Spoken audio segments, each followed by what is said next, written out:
there's a beast inside of me.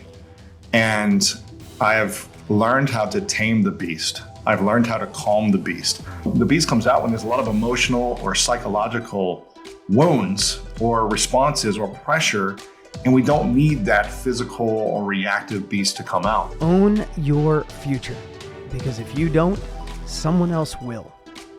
Welcome back to the Own Your Future podcast. I'm so stoked today for the guest because, it might sound like I say this a lot, but I mean it when I say this isn't just an amazing man who was All-American in 2 sports, played professional football, multiple New York Times best-selling author, top keynote speaker. He's one of my dearest friends. How do you classify a dear friend? In my opinion, a dear friend could be someone you see all the time or someone you see once a month, once a week, once a year. But when you see somebody where your heart feels full, someone who truly cares, if you understand the definition of reciprocity, this man lives it, breathes it. And I'm so excited about the new book he just came out with. It is changing lives all over the world. But more so, I'm just really happy to hang out with my friend, Mr. Lewis Howes. What's up, brother? My man, Dean. Thanks, man. Yeah, I know. I wish we were in the same city so I could see you every month. But every time I get to spend a few days with you, I just want to soak up all the time we have together. So I appreciate it. Nah, hey, listen, before we get started today, and we're going to have an amazing interview, and I want to talk about your new book. I want to talk about you moved into your new house. I love the relationship you have. I love watching your evolution. And I think what's so inspiring, Lewis, is sometimes, listen, you have one of the top podcasts in the world, over 500 million views on your YouTube. I mean, it's amazing. And your downloads and listens on your podcast, all of that is amazing. But sometimes when you're out front, people may assume you got everything figured out. And I think the greatest gift and the greatest thing you've given to so many, before we get into some really great questions, if you're listening today, no matter where you are, it's great when you see somebody, myself included, and so many others around the world, but watching Lewis, I've watched you transform, brother. You've always been a good man. Since the day I met you, maybe nearly a decade ago, I've always been, man, what a good man. But I've watched you look into your weaknesses and say, hey, I don't want to bring that with me into this next relationship or to this next business evolution or this next book. How do I become a better version of me to help people on the outside? And I've watched you do this. And so many times you could say, hey, professional football player, professional this, making good money, lots of people want to be your friends. Or you could say, I'm good, I'll stick here. And what I love about you is you never stop growing. You never stop learning. You're not afraid to admit where your failures are. You bring them up in public. And I don't know, I just want to say, watching your growth and watching the amazing relationship you have right now, it's really inspiring. And I just want to give you some kudos, brother. I appreciate it, Dean. Well, again, it means a lot to me. I received that. And I really believe, I'm not just saying this to throw it back at you, but I really believe that having wise mentors in my life throughout, from my teens as coaches and then in my 20s in the business world, and guys like you who have a lot of success at different levels. For me, that's the models I look at. People that have got it figured out, people that have also struggled and had challenges and overcome them and come out better on the other side. And that's why I think people should be listening to your show and watching the stuff you do, because you're a great model of that. And so I just try to look for those models. I know Tony talks about finding a model, and really try to learn and soak it in and listen and ask interesting questions and say, okay, let me go try this. Yeah. See if this works. Well, you're really good at it, man. You're really good at Thanks. it. And I share that before we get started with kind of a first question. It's fun interviewing people that I know personally, because I think I can ask some stuff that most people don't. So I'm hoping to share something you maybe never heard Lewis Howes share before today, which is cool. But secondly, I think it gives everyone hope, because all of us have our back against the wall at some point, or maybe while you're listening. The last 3 years have been a blur to some people. They keep moving the goalpost. Every time you think you got the game figured out, they change the rules. And media is telling us we should hate each other and be so far apart, when I think most of us are more alike than apart. All these things cause uncertainty, cause fear. And when that happens, people stand still. And I love doing this podcast. I love we're here on Own Your Future, because, man, if you don't own your future, someone else is gonna. And interviews like this, remember, take what serves you today, throw the rest away. But if there's one thing today where you go, oh, that's what I need, then take it and run with it. All right, I'm going to ask you a really simple question, because I love the answer, because they're always different. We're calling this the Own Your Future podcast because I did a challenge a few years ago called Own Your Future, and it went monster. I mean, 1 million people signed up and everybody loved the tagline, if I don't own my future, someone else will. It's like, oh, that is. So to Lewis Howes, when I say, if I ask you, what does it mean to own your future at this time of your life? Not a year ago, not 5 years ago, but what does it mean to own your future? It's interesting because over the last few years, I've had an emotional coach guide me through a healing journey, guide me through really looking at the details of where I felt triggered or where my nervous system would be reactive as opposed to responding out of love. And over the last few years, I've had different words of intentions for each year going into the new year. And this year is all about authentic ownership. So I love that this is about owning your future because this is the year of authentic ownership for me. And when I think of own your future, I think about remembering your future. A lot of us have memories of the past, and those memories keep us stuck in the past if we haven't created new meaning around those memories. I know you had a very challenging childhood. We've talked about these things publicly and privately about how they affected us. And when we have memories of the past that keep us stuck in the present and in the future, that doesn't serve us. So I love this idea of owning the future and truly remembering the future of who we want to be in the future and drawing that in closer now. That's what I think about when I think of owning your future, is about remembering. And instead of remembering all the negative from the past, create new meaning, heal that past so you can start having the space, the clarity to have a vision of the future and draw it closer to us now. Man, it's so good. And if you don't mind, I want to, again, I love being with a friend because I feel like I could just be me and ask some serious questions here. I love that because I just shared something the other day. Sometimes when we're under pressure, Lewis, when things aren't going perfect, the old version of us can come out. Yes. Right? So I'm a parent. I hope you get to be a parent someday. That we can't wait. Just so that's a whole nother story. My wife, who you know dearly, is like, when? Right. So anyway, we can talk about that on another podcast. But I want to tell you something. I'm a parent of a 16-year-old, 14-year-old, 3-year-old, and a 5-month-old. This past weekend, I did something special for my daughter. I have this amazing relationship with her, and I want to raise. You and I have talked. I know the relationship you had with your dad. Sorry, you lost your dad. I remember all the emotions and some of the deep conversations, and we compared some things. And I know about the learning disability. We have so many things in common. And sometimes that's when we look at it right, those problems become our strength, our wind, not our anchor. But you got to switch it, right? The other thing I wanted to share, though, is sometimes I decided to parent differently than my father. And I grew up mostly with my dad, divorced parents since 3, mostly with my dad. My dad being the youngest of 12, this will get someplace, I promise everybody. And then we get to some business stuff.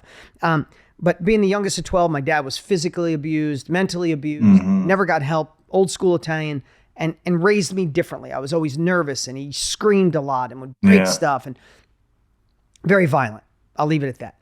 This weekend, I've parented different my daughter's whole life. She's 16. I'm so proud of this woman. I'm proud of her values. I'm proud of her character. She's in 10th grade. She made varsity. She's pitching for the varsity softball team. Wow, that's great. She puts her heart into something. She does it. But there's a couple things, 16-year-olds.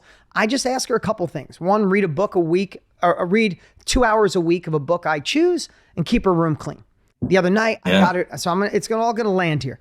The other night, I surprised her and her friends and got a box for her and her friends of the softball team to go see Taylor Swift. They had the time of their life. Wow. The next morning, I just asked her to make sure her room was clean. And before she left, the room was an absolute disaster.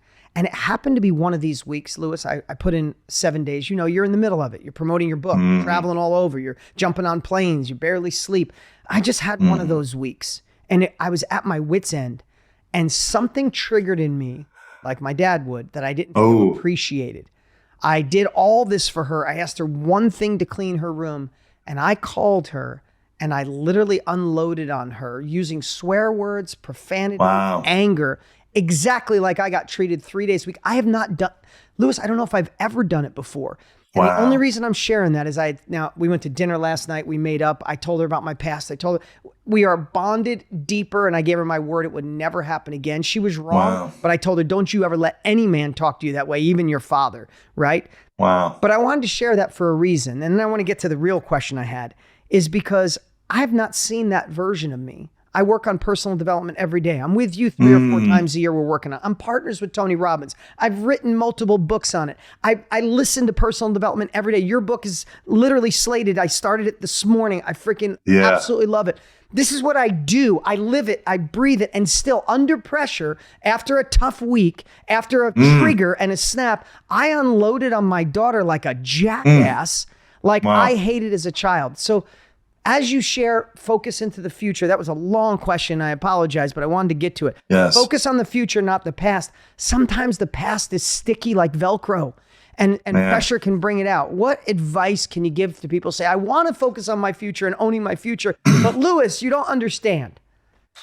Well, I think it's really inspiring how honest you are about that, and how you kind of unleashed and were the worst quote unquote version of yourself emotionally on this phone call with your daughter, but how you also reconciled it. I think it's I love the thing about Wayne Dyer, where he used to tell a story. I don't know if you remember this story, but he used to tell this story about, an orange, and he would take it out on stage and he would talk about this orange. And he'd say, when you squeeze an orange, when you apply pressure to an orange, what comes out of the orange is orange juice. And when you apply pressure to a human, what comes out of the human is what's inside. And, that might have been there in your past, that anger and frustration. And it came out in that moment because you had a ton of pressure. And it sounds like it's the only time that's happened. And it just might have been, you also got like punched in the face by your son. You were like beaten up. You had a black eye. So it was like, you have all this pressure happening at once. And I think that's just hard to manage. And it's hard to expect that we're going to be perfect under pressure all the time. Absolutely. And by the way, my 3-year-old jumped off the couch. I didn't get beat up by my older son. But but my question to you is, I know your past. Yes. Only because we're dear friends, and we don't have to go there today, but I know the disability, learning disability. I know the relationship with your dad. I know the insecurities that no one saw. Yeah. How do you not let that come out in your life when you're the orange being squeezed? There was a moment where, I don't know, about a week and a half ago in the middle of my book launch, where I had a moment similar to that, where I was like, everything was coming apart. It felt like internally, because I couldn't control the externals and things weren't they weren't happening the way I wanted to. And I remember I had my phone in my hand, and there was a moment in me where I wanted to throw it against the wall. And I remember having this moment where I was like, okay, I really want to throw this and scream right now. And Martha was in the room, and there was nothing she did or said. I was just kind of in a frustrating moment of stuff happening. And I literally remembered the future. I remembered the future, and I was like, what is the highest version of me? What would he do in this moment? Now, I had to have a moment of clarity to stop myself, but I wanted to, because that's what I used to do in the past. I used to react with anger. This is what I wanted. And I think the only reason why I didn't throw the phone, yell, and explode, doesn't mean I wasn't frustrated and kind of like huffing and puffing, but I wasn't explosive, is because I truly believe it's because I've been on a healing journey. And for the last 2 years, over 2 years now, almost every 2 weeks, I have an emotional coaching session with a trained emotional coach.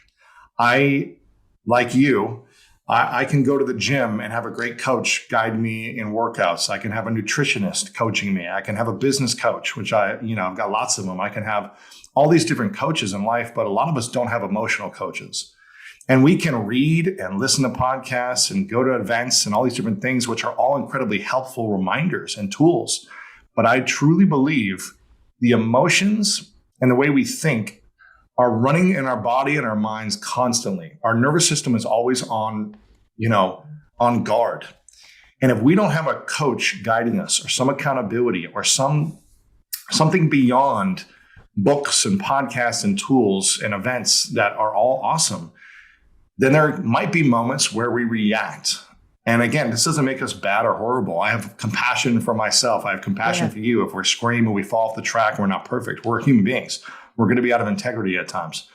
But what has worked for me is having an emotional coach, and knowing that every 2 weeks, I'm going to get to process. I'm going to get more tools. I'm going to get to have catharsis. I'm going to get to calm my nervous system, and continue to own and remember my future of what my vision is and keep that closer to me now.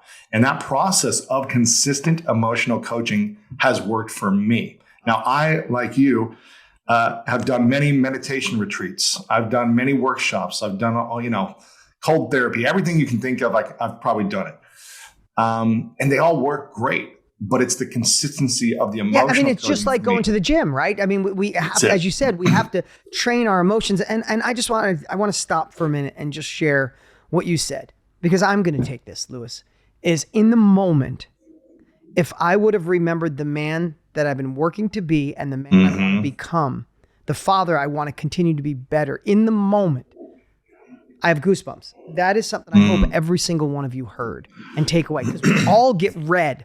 We all get in the moment, and I feel like we're in the red. Man, we go right back to the person we've been running away from. That's owning our past, not owning our future. Yes, and exactly. I love what you said. You took a moment, and that's because you're in this every 2 weeks. You're doing this coaching. You took a moment and go, is this the man I want to be to Martha? Is this the man that I want to be to my future children?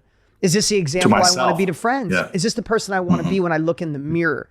And that is a practice. Thank you for me. And I hope all of you, that is a practice I will be more on, because I haven't gone red like that in a really long time. In fact, I didn't even know it was still in me, Lewis.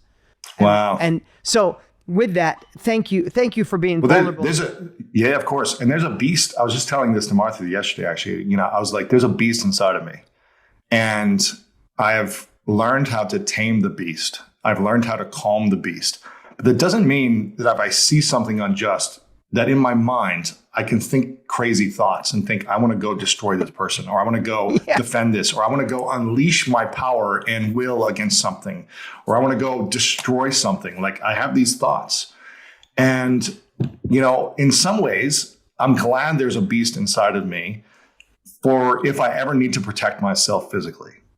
But we go through these, the beast comes out when there's a lot of emotional or psychological wounds or responses or pressure, and we don't need that physical or reactive beast to come out. I would bet to say you have, and I think myself and everybody listening right now or watching right now, is it's good to have that beast, especially if you tame it, because the power of that beast is why when someone says, oh no, podcasts are hard to do. No, I don't care. I'm going to have a top podcast in the world. The beast came out, but the beast came out in a polite, elegant, I'm not giving up. Loving, right? Loving way.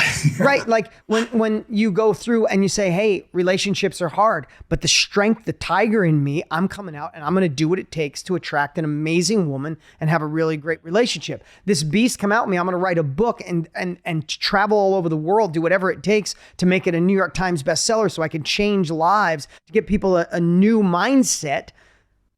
I think it's not just taming it. I think we have the beast, and I think we all do, is how do we use that as fuel, not the thing that can hurt us, right?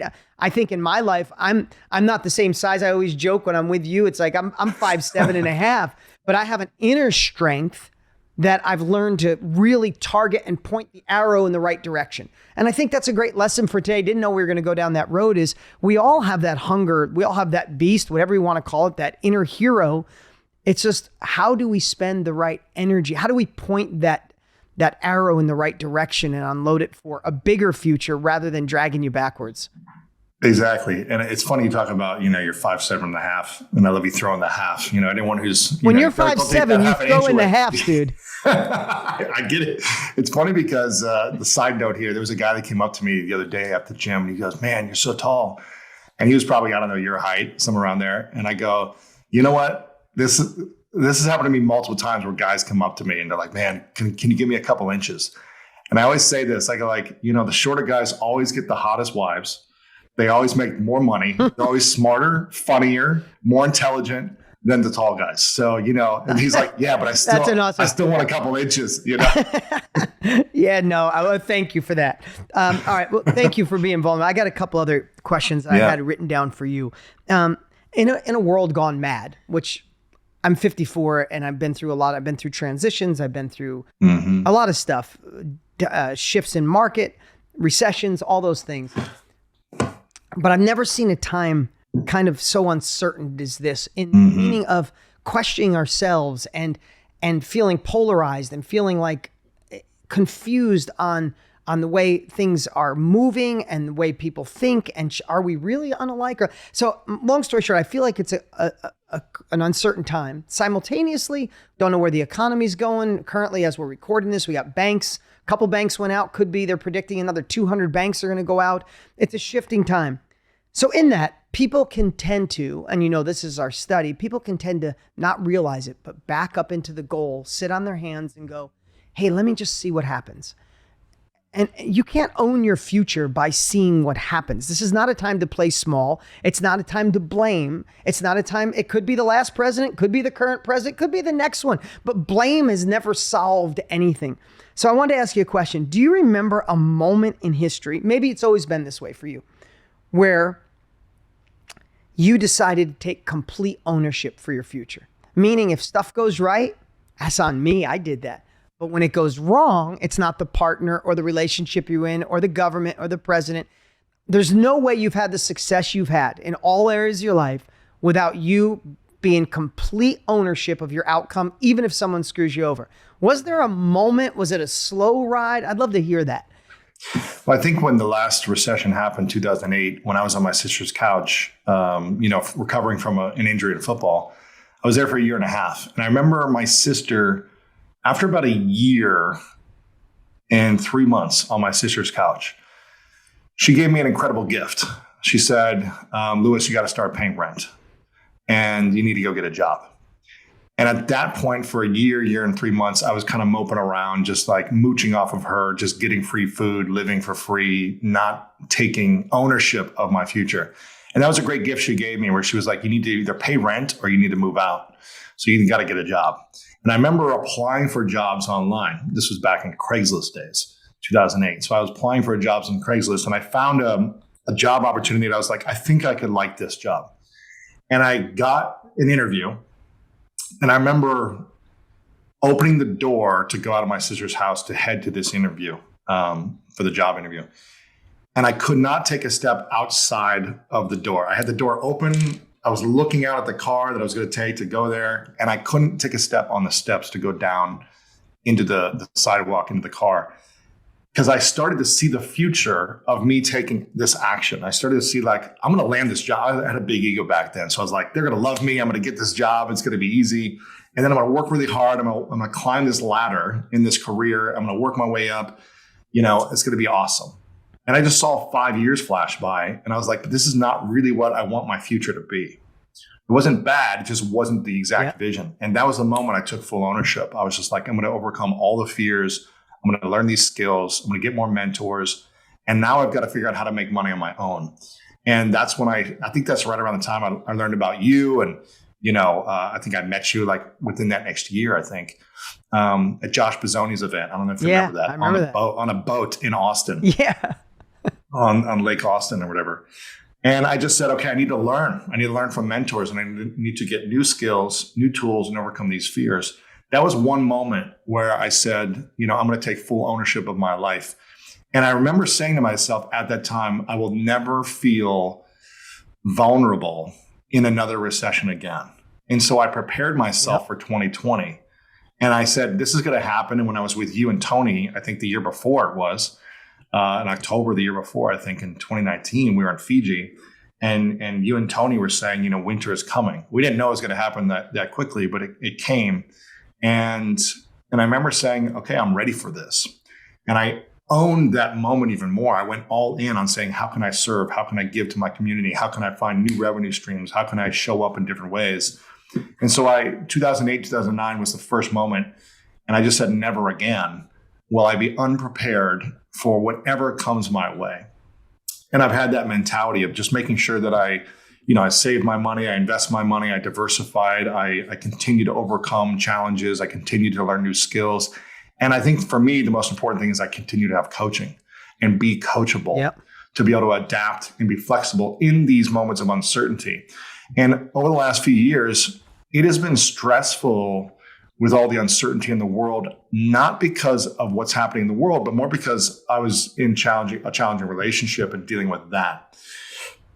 But I had peace outside of that with navigating the business stuff. It was more like I still had demons inside of me I had to heal and mend. And that's where the coaching gave me clarity to create that freedom and peace within me. And now I just feel a sense of peace with what's happening in the world around me while being in the middle of a book launch, moving into a new home and doing all these changes. I never felt this much peace in general. I had that one moment where I was kind of under pressure and wanted to throw my phone. But in general, I felt very peaceful over these last couple months with all these big changes and things happening.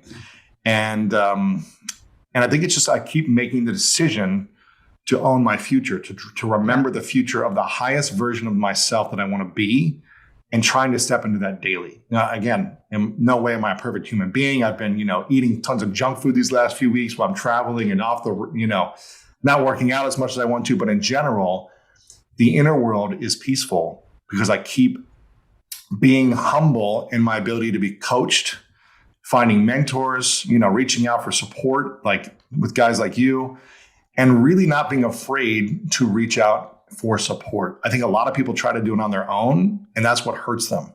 I've always been open. I work really hard on my own, but I'm also like, I need an answer to a question I have. Let me reach out to Dean. Let me reach out to this person and get that support. And I think that supports me in moving beyond all these different challenges of the world. What a great answer. And I love, I've been saying to myself for probably 2 decades, Lewis, there's no one coming to save me. It's an inner mantra. I probably haven't shared it with the outside world until about 3 years ago. But for 20 years, every time something going wrong, a partner stole my money, I made a wrong hire, advertising isn't work, the campaign didn't do, the launch didn't work. My brain doesn't go, I go, no one coming to save me. I created this. If there's a bad partnership, I brought in the wrong partner. I'm in a bad marriage. Okay, I'm probably half of the problem, maybe 60% of the problem of this marriage. No one's coming to save me. It's on me to fix it. And I think this sounds like I'm patting myself on the back. I'm not. It was a blessing and a gift that I just adopted that, because when it happens, it's so liberating because you got no fingers to point. Like you're not so concerned about what happens in the outside world because you're mastering the inner game. It's on me. This went great. I'll take the credit. Went wrong. Okay, I'll take the blame. And I know you do that because I watch you do it, and I know you reach out. Hey, in a moment here, I want to talk more about your book, but I see why your new book's on fire. I see why it's so badass, for lack of a better word. I can't wait to read the entire thing. It's because what people have to realize when you write a book like this, it's not saying Lewis has all the answers for the greatest mindset in the world. No, Lewis has a lot of the answers because he's had life experience, does the coaching, does the mentor. I'm in a mastermind with Lewis at least a couple times a year where we're asking questions, going deeper. And what we get to do, because Lewis and I are in the same business, we get to impact people for a living. I mean, how freaking cool is that? I want to ask you about that in a minute. But we get to share our life experience and then find a way to give it to you. So hopefully you take what serves you and throw the rest away. So you make that shift. So you don't let the red come out and be the old version of you. So you can own your future. So you can focus on solutions. So you can take complete ownership. And we do these things from our heart. And the reason I call Lewis a friend is because his gift is to serve. Does he want a successful company behind it? Here's a secret. Yes, and he should, and he deserves it. I want to impact millions of lives. I still want to employ my 140 people that work in the office here, because we get to do both at the same time. So I'm going to share in a moment here, and it'll be in the notes, but go to lewishowes.com/GM book. GM book. lewishowes.com/GM book. Get Lewis's book. We all need it. Listen, it is my practice. I don't miss a week.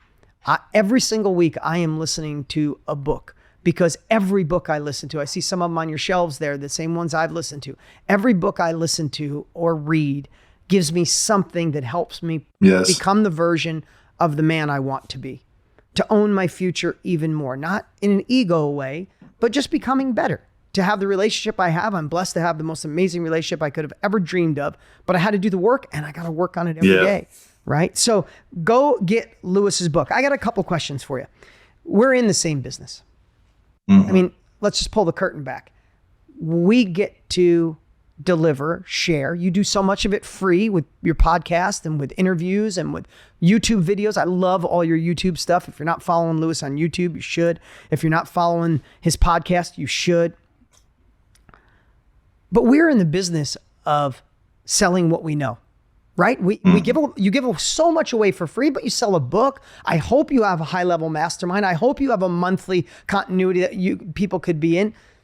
What does it mean? I mean, neither one of us in school, when we were struggling to friggin' read with dyslexia or whatever it is we all have, would have ever thought that people would be listening to us, that would be educators. Right. But really, we're not educators saying we have all the answers, but we have some in the swimming lane that we're in. So what does it mean, or what does it feel, or what is the definition to you of saying you sell what you know? That's your business. What's the best part of that to you? I love it. And I think, I took it a different level from selling what I know to selling what others know and facilitating conversations. I knew you were going to say that. That's what I was hoping for. And for me, it's, I started 10 years ago in the podcast. I was doing online marketing before that, but 10 years ago, I started my School of Greatness show. And I didn't want it to make it about me because at the time I felt like, okay, I didn't have a lot of the answers. I had some answers, but I really want to go on a journey of learning from mentors. So, and that's, I think, a beautiful thing that I know you teach and Tony teaches as well, is like, you don't have to be the expert. You can interview experts. You can interview and write about them. You can storytell about their wisdom and do just as well, if not better. I think Oprah did this fantastically for decades. She shined the light on everyone else. And by doing so, the light shined even brighter back on her by everyone that she facilitated and supported and lifted up. It all came back, a millionfold to her over the years. And then she became the expert in the process. And so that's kind of been my journey, is how can I serve and elevate other voices? And now after 10 years, I feel like I have this authentic ownership of sharing more of my voice. That's why for me, this book was the right time, because I felt like, okay, now I feel really confident in what I've learned internally and what I've learned externally. So now I can speak about these things with a sense of ownership, with a sense of belief, with a sense of peace, that I'm not speaking about things I don't know. And I'm also owning what I do know. And this really supports me in having more confidence at this season and stage after a decade of doing the show. I have to tell you, Lewis, if you didn't write a book, it would be a disservice to the world. Because you are, where did Think and Grow Rich come from? Napoleon Hill interviewing 50 of the wealthiest people, or more than 50 of the wealthiest people in the world at that time. How many interviews have you done in the last decade? Do you know? Well, 1,400 episodes. Those aren't all interviews, but probably close to 1,000 interviews. My God. Literally at 1,000 episodes, every one you're like, oh crap, I got to put that in my life. Oh, damn, that's good. In my health, my life, my love, my future, my finances. And the collectiveness of that, oh my God, is so rich. And I think what's cool about this industry is, before the internet, before podcasts, before we could be connected right now, we couldn't be in proximity. So now we're doing this virtually, right? Before that, when you wanted to learn something, you hope you got a book, or you hope you found a mentor in your town. Now we have the opportunity to say, hey, I want to have a better mindset. A guy that interviewed 1,000 people, 1,500 episodes, and now he gets a coach every 2 weeks on mindset, and he's willing to share his vulnerability. Sign me up. I'll take that, right? And it's why we encourage so many people. Everybody should be sharing what they know, whether it's a podcast, a course, a book, a mastermind, a workshop. Literally everybody should, because we all have something that could allow someone to get quicker through an issue that they're at. Yeah, and I think if you don't feel like, if you're just getting started, because I know a lot of people in your audience are probably like just getting started, or they're transitioning from one career and they want to start a side hustle or start their business on the side, or launch an online course. And you may feel like, well, I don't have the training or the tools or the certifications or the years that Dean has or the Lewis has or whatever it might be. I think it's really interesting, but your perspective on a topic through curating information can also be a powerful way of teaching. I love that. It's your perspective on curating information. I have my perspective. Again, in the greatness mindset, it's a collection of all the best of the best moments of interviews from scientists, neuroscientists, therapists, doctors, business stars and leaders and things like that, and sharing my perspective of my journey on how you can be great with your mindset, on how you can overcome your fears, your insecurities, your self-doubt.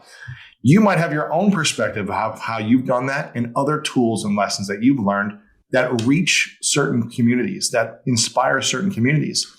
And there might be a community that you could serve better than I could serve or Dean could serve. Absolutely. You might have a background in knitting or in CrossFit, and that's your community. You own it, you know it, and you speak to that micro community. But in these micro communities are typically the most passionate fans, the most passionate individuals that want to learn from someone in their space. Dean and I are broader, right? So we reach lots of different communities, but you might be able to impact someone even greater in a community that you live and breathe and sleep in all day long, whether that's CrossFit or knitting or cycling or whatever it might be. But speaking to those communities from your personal experience is how you can serve greater. And again, I think the guy's name is Kevin Kelly. Is that his name? Where he's talked about 1,000 true fans. You don't need millions of followers on Instagram to make a lot of money. You need 1,000 true fans to really generate six figures if you can master certain things and if you can execute certain things that you talk about at mastermind.com and all these different things that we have, these tools available. You don't need millions. You don't need hundreds of thousands. If you can get 1,000 true fans, you can make a full-time income doing what you love. Wow. Well, everybody, I didn't pay Lewis for that rant, but that was amazing. And that's what we preach from mountaintops, right? One of the things we say is to own your future, whatever way that is, own it. One great way is to do it through sharing what you know. Tell me, hold your book up again. I love the cover. It's mine's at home and I forgot to bring it. I love the book. I love the cover. Let me just ask you one question about that. What is I know a book, I'm 6 in. They're a labor of love. And then promoting them is a labor of love. Yeah. What is your favorite part about that book? If you had to pick one thing and say, I love this book, but this one thing I love. Page 201. Page 201, I'll open it up real quick for you. There's a graph. And there's a graph that talks about the 6 distinctions of a powerless mindset versus a greatness mindset.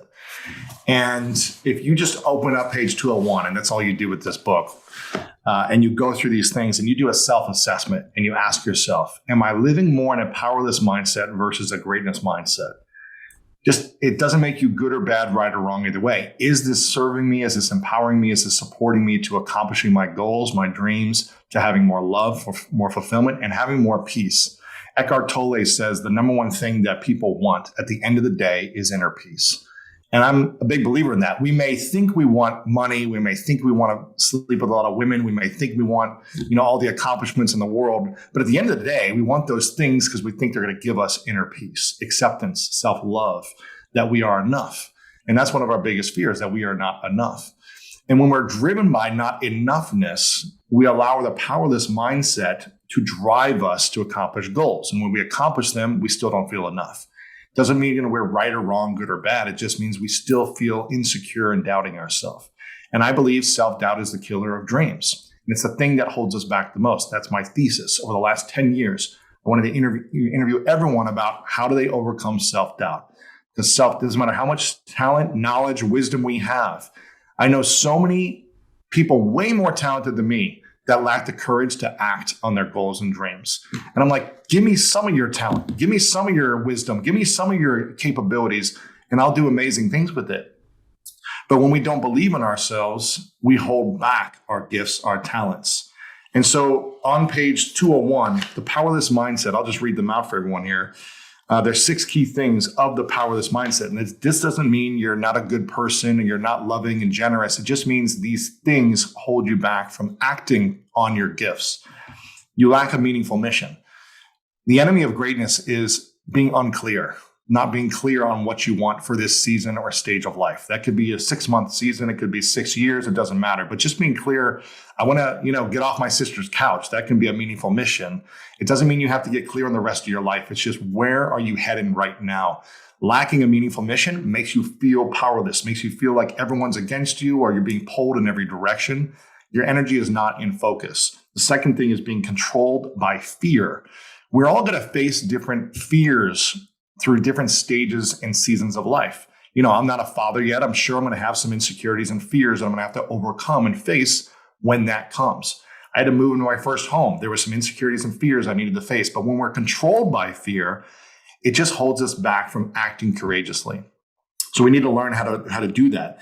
We're crippled by self-doubt. Again, this is the third thing in the powerless mindset. When self-doubt cripples you, you shrink your masterpiece in the Imposter world. syndrome, they call it in today's world, right? Exactly. And you just shrink. So we have to learn what the root cause of our own self-doubt is. And I have an entire process in the book about overcoming that. The fourth thing is, this is a big thing. There's over 20,000 books on mindset and success. And I don't hear a lot of them talking about this, which is the power of this mindset is when you conceal past pains. Now, I'm not saying you need to share all your pain to the world constantly or something, but if you have a darkness inside of you that you're unwilling to speak to one person about, or you're unwilling to write down in a face and address, that darkness will always chase you. As you keep running after something and trying to run away from it, it'll keep following you. It'll haunt you.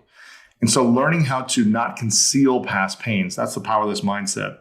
Defined by the opinions of others, you're probably one of the best at this, Dean, by not being defined by what others think of you. And it allows you to have freedom to act courageously, make mistakes, and keep going and not worry about criticism or judgment. You learn with feedback, but it doesn't hold you back. Most people are crippled by the opinions of others, and it makes them powerless. And the sixth one is drifting towards complacency. And again, there are seasons and stages of life that we should relax, recover, and all those different things. But when we lack a meaningful mission and we just drift towards complacency forever, it just means we're not using our gifts and talents with our friends or family to the best of our ability. So those are the 6 things. Just think about those 6 things and say, am I living in any of these areas of my life with these 6 elements? If so, it doesn't mean I'm bad and wrong. I had all 6 of these at one point, and they might come up momentarily at different times. And it just means we're more powerless as opposed to powerful and stepping into the greatness mindset. And I'll just read them really quickly, these 6 in the greatness mindset.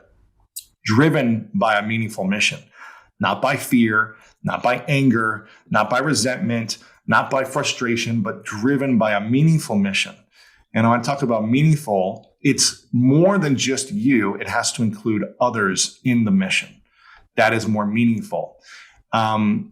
And a lot of people don't know in one sentence what their meaningful mission is. So we talk about the process of how to discover that. I just think the clarity gives you focus. It doesn't mean I hope you're really taking this. I didn't mean to interrupt you, Louis, but I hope you're really taking this in. I know this is a quick interview and you're just getting the high level, but these are the fundamentals of life. Everybody's looking for the miracle, the magic button. They're looking for the invention. They're looking for the mindset shift. And it's the little things that are the big things. You know, I heard somebody say one time is small hinges swing a big door. I feel that about mindset. These things, as Louis shares, you may have heard them before. You may think they're little, but are you actually utilizing them in your life? Are they a practice in your life? These are the little things that have become the big things in my life. And I'm so happy. I want to hear the rest of them. And for all of you, listen, go to Amazon and get his book. Like right now, go get Greatest Mindset at Amazon or go to louishowes.com/GM book. We'll put the link in the notes. I am pushing this book. I don't get an affiliate commission. I'm not doing it for a recipe. I'm doing it because I know this man and I know we're in a cloudy time in history and we need these types of principles to find our way to find opportunity rather than obstacles, to see solutions, not the prevention. And what an amazing time to release this. All right, you got four more, I think, that I want to hear. So that was... Yeah. So turns fears into confidence. Again, we all are going to have fears at different stages and levels of life, but learning how to turn it into confidence. One of the best ways to do that is to create a fear list.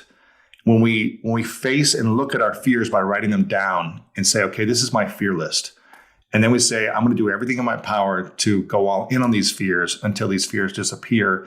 That gives us the confidence. And it gives us a new skill set when we overcome those fears. So turn fears into confidence.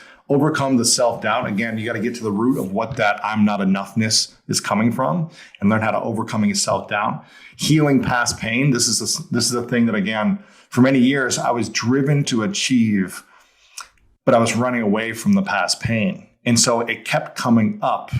And I was even way more explosive, and reactive than you were. I was like that almost every week.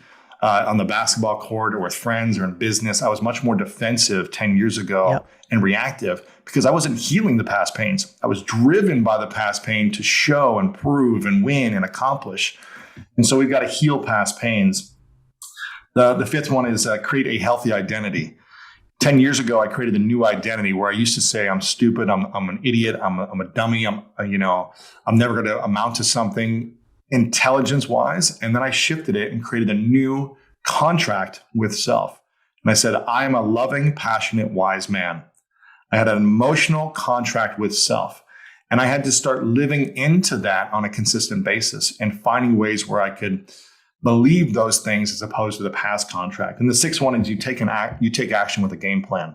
So these are all the 6 elements of the greatness mindset on page 201 of the book. And I'll kind of recap it with this. I interviewed this brain surgeon who was an amazing interview. He's not famous, but I think it did like a few million views. His name was Dr. Rahul Jindal. And he has done over 1,000 brain surgeries, but he's also a PhD in neuroscience. So he studies thoughts in the mind, but he also studies the brain and understands the connection between matter and what's not material, but spiritual, essentially. And I said, what's the number one skill after all that you've learned from neuroscience and brain surgeries that every human being should learn to master? And he said, emotional regulation. Now, this is a brain scientist. Wow. Talking about emotions and how much our emotions tie into, causing cancer, causing pain, hurt in the world, and hurt against ourselves. And again, when we can learn to master our emotions through healing, through processing, through learning new tools, through overcoming fears and self-doubt, and creating new meaning from the past so that the past pains actually add value to us. And we can learn to appreciate even as horrible and horrific as things that happen, if we can learn to create new meaning. I know Tony talks about this with, I think his mom used to beat him and, put soap down his throat or whatever it was, and create new meaning behind these moments. Then it empowers us. And we can own our future in the present now because we've created new meaning from the past. And I think that's what allows us to have emotional regulation. God, so good, Lewis. I'm so glad we got the chance to share this with so many people. And I mean, if you think about, if you want to give your future self a gift tomorrow, if you look at the end of your life and you wish you could go back, imagine how great it is today. You can give your future self the gift of making shifts, of making those changes that we've been talking about, thinking about. You heard it. But what if this was the day you said, I'm changing one little shift at a time, not at all overnight.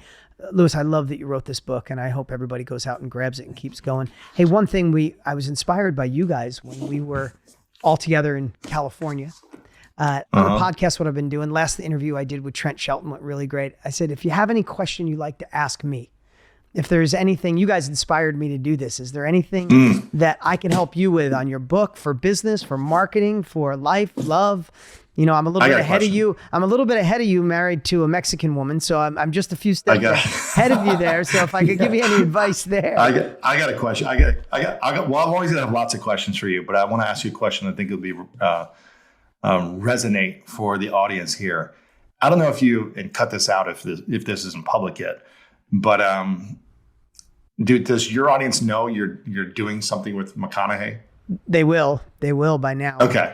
Okay, cool. Yeah. Well, I'll ask this then, because, I won't say what you're doing with him, but you've built a relationship with him. And I love his speech when he won the Oscars. Me too. He said, I'm always chasing the 10-year hero version of myself, my hero, right? Yeah. You're 54. At 64, which I think is Tony's age. Yep. 63, 64. At 64, what will your 64-year-old self, 10 years ahead, your future owned self, say to you now, but the one piece of advice that you should be stepping into for this next decade? So to own your future. Wow, you put it back on me. Damn you. What would your 64-year-old self, if you could step into that for a moment and imagine, how old your kids are, now they're 12, they're 14, they're 26, they're 24, they're out of college, you have a different stage of life, your marriage is at a certain place, your business has exploded even more. You've impacted hundreds of millions of lives on a monthly basis with your service and your mission. What will your 64-year-old self say to you now as the piece of advice to own that future and step into it now. Wow. Dude, I knew you'd put this back on me in a good way. I want to tell you real quick, a decade ago, almost a decade ago, I was going through some shifts. I was going through a divorce.